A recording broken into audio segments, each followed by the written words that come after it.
So my brothers and sisters, it's good to be with you all again this evening. And as I said, there's many in our community who cannot come out either because of fear of getting the virus or maybe being in quarantine or being on a contact list, and just many too who are just being precautious because they themselves feel that they may have some of the symptoms.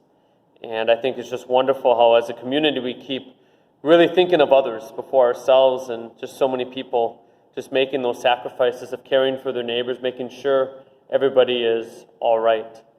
And that's been one beautiful thing of all of this, just seeing how people care for people in such beautiful and amazing and simple ways.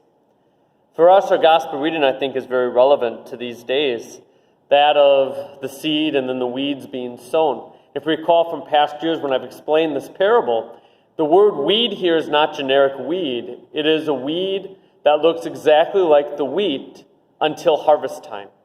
And then this weed, which masks itself looking like wheat for all those months, starts turning black and stays straight upright when the wheat turns white and with heads full of seed starts to bow its head, if you will, showing that it's time for harvest, where the wheat is sterile and does not bear fruit.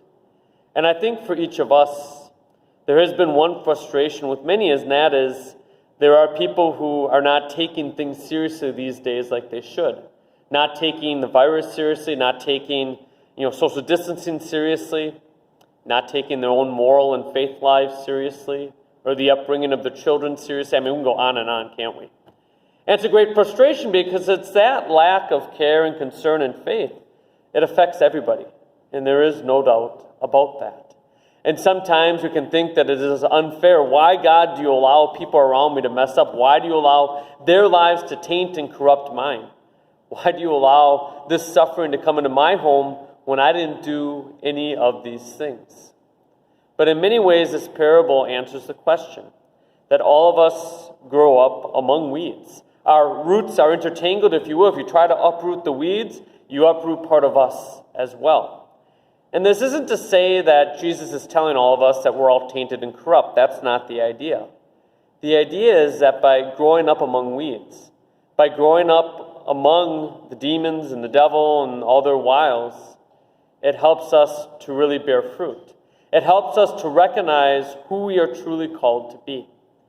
It's really hard to know ourselves if we can't compare ourselves to another. I mean, sometimes that's the easiest way to true self-knowledge, to figuring out our own identity, is through comparison. And not all comparison is bad, but the Lord gives us something to compare ourselves to. He shows us what sin leads to. He shows us what the lies from the pit of hell look like. And it's through comparison of that we can see the purification and the conversion needed in our own lives, that we can see more clearly how God is calling us to live like the saints in heaven. I think, quite frankly, if we had angels as visible as we do demons, if you will, in our society, we may not follow their example. We may just say, okay, they're holy, I'm not, we're good to go. But being that God in His merciful love is doing it the other way, by giving us the via negativa, if you will, by showing us what badness looks like, I think it does motivate us towards the good in such a greater and more positive way. And a lot of these lies, a lot of these follies have been in great public display these past couple of months in so many sectors of our society that I think for us as Catholics, it's hard but to take notice and to notice the beauty of the Ten Commandments, to notice the beauty of a life lived with faith, to notice the beautiful simplicity and profoundness of going to Mass and praying, and what it really does lead us to. Our first reading is quite beautiful, but there's a phrase in here that is just translated so poorly. And I can't help but think that maybe it's some kind of intentional gaffe. I'm not sure. But it's got like 4 negatives in it. It says, "There is no God besides you who have the care of all, that you need show you have not unjustly condemned." I'm like, what? So I went and looked back, and the more literal Hebrew translation, basically what this is saying is, our God is the only God. He's the only one, which means He's the only one who has care for all. And we should not question God's goodness because He doesn't do anything unjust. And when people suffer, God has a just and beautiful reason for it. In other words, who are we to question God's goodness? Who are we to question God's plan in our lives?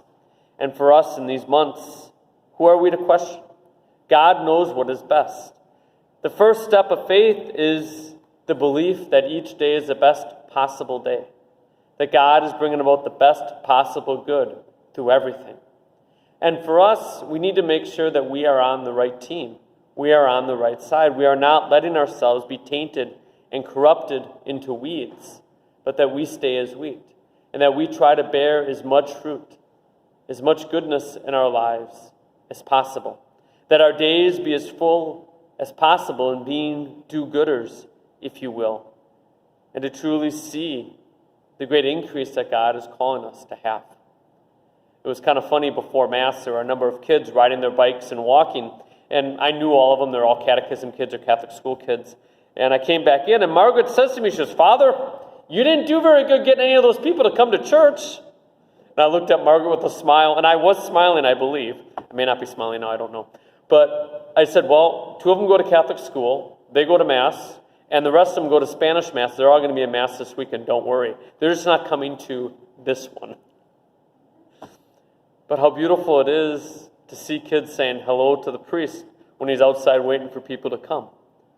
There's so much hope in our world today. And even though this week has been extremely hard for me personally, just with how many calls I've made to social services and the health departments and the police, oh my goodness, there's so many things. There's been so many signs of hope and beauty as well. And there is much to be hopeful for. You know, one thing I'm seeing that as I talk to the health department, they tell me how things are just going like this with the coronavirus here for a while, and I think we're all seeing it and hearing about it, we still have such great hope. And the great hope that we have is, even though it seems to be affecting us more, a lot of the badness that was said that could happen is not. We're not having all the deaths. We're not having the huge number of grievous hospitalizations that were once expected.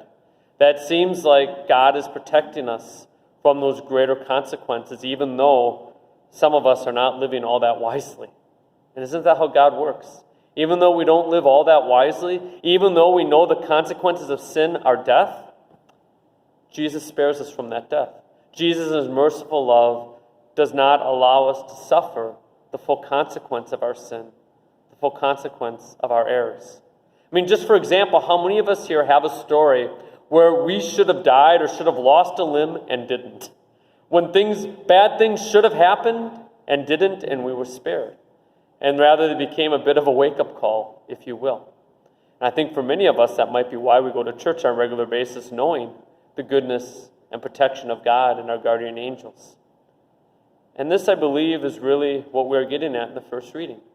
We should not question God's goodness. We should not question his mercy and protective care.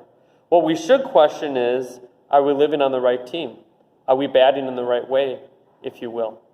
Are we truly in line with God's will? But there is no doubt, my brothers and sisters, that we are all in this together. You know, I normally don't tell jokes in my homilies, but I think this week warrants one. I don't have many jokes, but you know, I grew up very close to the UP border up in Peshtigo. And up there, the common joke is the Oli jokes, good old Oli.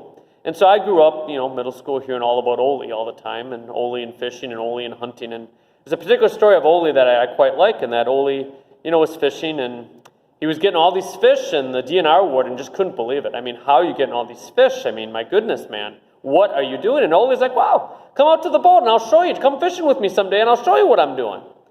And so a couple days later, DNR warden comes over, and Oli takes him out in the boat, gets into the boat and opens up his cooler, and he cracks a Pepsi and starts drinking. And DNR warden's waiting. Hours go by, and Oli and him are chatting about God knows what. You know Oli. And finally, near the end of the day, the DNR warden, very frustrated, aren't you going to do some fishing? He goes, Oli's like, yeah, you're right, it's time. So he opens up his tackle box. Inside, he's got a couple of sticks of dynamite, lights one, hands it to the DNR warden. The DNR warden goes, you can't do this. You can't fish like this. And Oli goes, you going to talk or you going to fish? And frankly, I think that Oli joke has a lot to do with this gospel reading. where Jesus tells us that we are wheat in the midst of weeds, that we are in this together, and that sometimes sin abounds and bad decisions abound, and we feel intertangled, we feel intermixed, we feel like we are in catch-22 positions and having to love family members and people in our community, and almost a seeming compromise of our morals and values. I do not think we're ever compromised. God's will always shows us a way. And this is why we need to be people of prayer, because even though we may feel like we got that stick of dynamite in our hands and we don't know what to do, we only see two options, God's always got a third way. God's always showing us a more excellent way. And see, this is what Jesus gave us by dying on the cross. It wasn't just life or death. Jesus shows us a third way, which is resurrection, something no one saw coming. And for us, when we pray, when we read the scriptures, when we truly live by the catechism, we just don't see that black and white way of thinking, be blown up or tossed in the lake.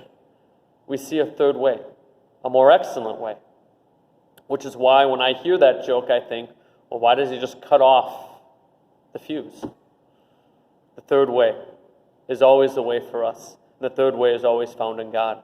So let's pray in this Mass today that we will be more deeply inspired as we come together as believers, that we may not despair, we may not have a fool's hope, but in that third way, in that resurrection way, even knowing that we are wheat among weeds, we may continue to live in great hope, great purpose, knowing that God will bring all this to a great harvest because we worship a good God.